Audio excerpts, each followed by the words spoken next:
the Mexican fisherman, and the investment banker.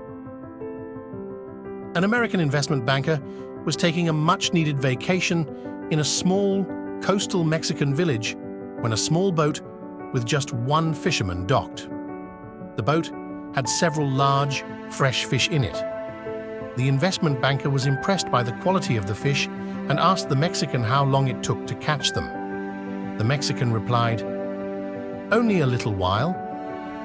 The banker then asked why he didn't stay out longer and catch more fish.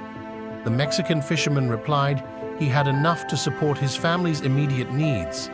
The American then asked, "But what do you do with the rest of your time?" The Mexican fisherman replied, "I sleep late, fish a little, play with my children, take siesta with my wife, stroll into the village each evening where I sip wine and play guitar with my amigos. I have a full and busy life, senor." The investment banker scoffed, "I am an Ivy League MBA and I could help you. You could spend more time fishing and with the proceeds buy a bigger boat. And with the proceeds from the bigger boat, you could buy several boats until eventually you would have a whole fleet of fishing boats. Instead of selling your catch to the middleman, you could sell directly to the processor, eventually opening your own cannery.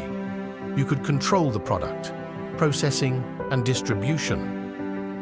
Then he added, "Of course, you would need to leave this small coastal fishing village and move to Mexico City, where you would run your growing enterprise."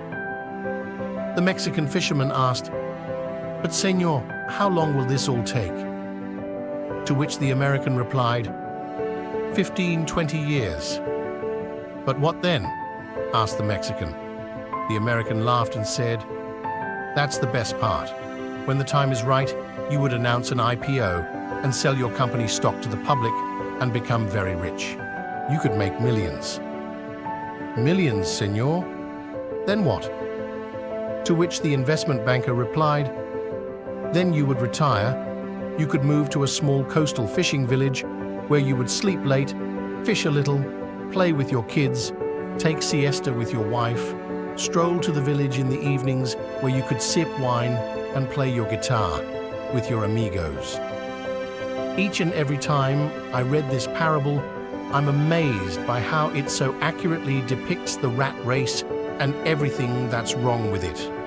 The banker falls prey to the trap of the rat race, an endless, self-defeating pursuit of chasing financial wealth at the expense of the present moment.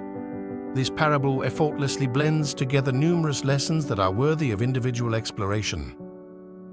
Stop chasing what you already have.